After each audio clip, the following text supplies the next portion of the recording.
Hi friends, ನಾನಿಲ್ಲಿ ಕೇರಳದ ಸಾಂಪ್ರದಾಯಿಕ ತಿಂಡಿಯಾದಂತಹ ಪುಟ್ಟುವನ್ನು ಮಾಡೋದು ಹೇಗೆ ಅಂತ ತಿಳಿಸಿಕೊಡ್ತಾ ಇದ್ದೇನೆ. ವೈವಿಧ್ಯಮಯ ಯೂಟ್ಯೂಬ್ ಚಾನೆಲ್ಗೆ ನಿಮಗೆಲ್ಲರಿಗೂ ಸ್ವಾಗತ. ಪುಟ್ಟು ಮಾಡಲಿಕ್ಕೆ ನಾನಿಲ್ಲಿ ಪುಟ್ಟು ಹುಡಿ, ರುಚಿಗೆ ಬೇಕಾದಷ್ಟು ಉಪ್ಪು, ಸ್ವಲ್ಪ ತುರಿದಂತಹ ಕಾಯಿ ತುರಿ ಮತ್ತು ಒಂದು ಸ್ವಲ್ಪ ಪ್ರಮಾಣದ ನೀರು, ಇವಿಷ್ಟನ್ನು ನಾನು ತೆಗೆದುಕೊಂಡಿದ್ದೇನೆ.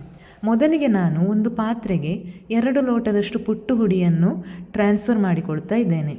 ಈ ಪುಟ್ಟು ಹುಡಿ ಹೇಗಿರ್ತದೆ ಅಂದರೆ ಒಂದು ಸ್ವಲ್ಪ ತರಿಯಾಗಿರ್ತದೆ. ನೀವು ಈ ವಿಡಿಯೋದಲ್ಲಿ ನೋಡ್ಬೋದು, ಈ ಪುಟ್ಟು ಹುಡಿ ಒಂದು ಸ್ವಲ್ಪ ತರಿಯಾಗಿ ಇರುವಂಥದ್ದು.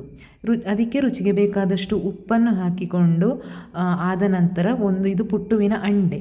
ಈ ಅಂಡೆಯಲ್ಲಿ ನಾವು ಸ್ವಲ್ಪ ನೀರನ್ನು ತೆಗೆದುಕೊಂಡು ಅದನ್ನು ಕಾಯಿಸಲಿಕ್ಕೆ ಇಡುವ. ಆ ಹೊತ್ತಿಗೆ ಪುಟ್ಟು ಮತ್ತು ಉಪ್ಪಿನ ಮಿಶ್ರಣಕ್ಕೆ ಸ್ವಲ್ಪವೇ ನೀರು ಚುಮಕಿಸಿಕೊಂಡು ಮಿಶ್ರಣವನ್ನು ಹದಕ್ಕೆ ತರಬೇಕು. ಆ ಮಿಶ್ರಣ ಹೇಗಿರಬೇಕು ಅಂದರೆ ಒಂದು ತುಂಬ ಗಟ್ಟಿಯೂ ಇರಬಾರ್ದು, ತುಂಬ ಉದುರು ಇರಬಾರ್ದು. ನೀವೀಗ ವಿಡಿಯೋದಲ್ಲಿ ನೋಡ್ಬೋದು, ಈ ರೀತಿಯಾಗಿ ಆ ಮಿಶ್ರಣ ಇರಬೇಕು. ನೆಕ್ಸ್ಟ್ ಅದಕ್ಕೆ ನಾವು ಇದು ಪುಟ್ಟುವಿನ ಸಿಲಿಂಡರ್ನ ಒಳಗೆ ನಾವು ಪುಟ್ಟುವಿನ ಪ್ಲೇಟನ್ನು ಹಾಕಿಕೊಂಡಿದ್ದೇವೆ. ಈ ಪುಟ್ಟುವಿನ ಪ್ಲೇಟು ರಂಧ್ರವಾಗಿ ಇರುವಂಥದ್ದು. ಇದಕ್ಕೆ ನಾವು ಒಂದು 4 ಸ್ಪೂನಿನಷ್ಟು ಪುಟ್ಟುವಿನ ಹುಡಿಯನ್ನು ಹಾಕಿಕೊಂಡು 2 ಸ್ಪೂನಿನಷ್ಟು ಕಾಯಿ ತುರಿಯನ್ನು ಹಾಕಿಕೊಳ್ಳೋದು. ನಂತರ ಪುನಃ 4 ಸ್ಪೂನಿನಷ್ಟು ಪುಟ್ಟುವಿನ ಹುಡಿ, 2 ಸ್ಪೂನಿನಷ್ಟು ಕಾಯಿ ತುರಿ, ಹೀಗೆ ಅದನ್ನು ಪದರವಾಗಿ ಹಾಕಿಕೊಂಡು ಒಂದು ಮುಚ್ಚಳ ಹಾಕಿ ನಾವು ಅದನ್ನು ಪುಟ್ಟುವಿನ ಅಂಡೆಗೆ ಇಡುವಂಥದ್ದು. ಈ ರೀತಿ ಇರಬೇಕು ನೋಡಿ. ನೆಕ್ಸ್ಟ್ ಅದನ್ನು ಮುಚ್ಚಳ ಹಾಕಿ ನಾವು ಪುಟ್ಟುವಿನ ಅಂಡೆಗೆ ಇಡುವ. ಪುಟ್ಟುವಿನ ಅಂಡೆಯಲ್ಲಿ ನೀರು ಕಾದಂತಹ ನೀರಿನಲ್ಲಿ ನಾವು ಇದನ್ನು ಇಡುವಂಥದ್ದು. ಆಗ ಒಂದು ಬೇಯುವಂತಹ ಹೊತ್ತಾಗುವಾಗ ಅದರಲ್ಲಿ ಹೊಗೆ ಬರಲಿಕ್ಕೆ ಸ್ಟಾರ್ಟ್ ಆಗ್ತದೆ. ಆ ಫ್ಲೇಮ್ ಬರಲಿಕ್ಕೆ ಸ್ಟಾರ್ಟ್ ಆದ ಮತ್ತು ಪುಟ್ಟು ಬೆಂದಿದೆ ಅಂತ ಅರ್ಥ. ನಾವು ಆ ಹೊತ್ತಿಗೆ ಆಗುವಾಗ ಫ್ಲೇಮನ್ನು ಆಫ್ ಮಾಡಿಕೊಳ್ಬೋದು.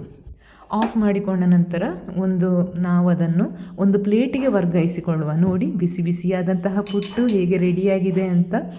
ಇನ್ನು ನಾವು ಹೇಗೆ ವರ್ಗಾಯಿಸುವುದು ಅಂದರೆ ಪುಟ್ಟುವಿನ ಕೋಲು, ಆ ಕೋಲನ್ನು ಮೆಲ್ಲಗೆ ನಾವು ಹೀಗೆ ಒಂದು ಪ್ಲೇಟಿಗೆ ಟ್ರಾನ್ಸ್ಫರ್ ಮಾಡಿಕೊಳ್ಳುವಂಥದ್ದು.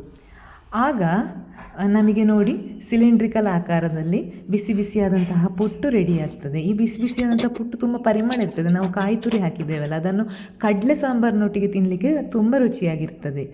ನನ್ನ ವಿಡಿಯೋ ಇಷ್ಟ ಆದರೆ ಲೈಕ್, ಶೇರ್ ಮತ್ತು ಸಬ್ಸ್ಕ್ರೈಬ್ ಮಾಡುವುದನ್ನು ಮರೆಯದಿರಿ. ಮತ್ತು ಮುಂದಿನ ವಿಡಿಯೋದಲ್ಲಿ ಸಿಗೋಣ.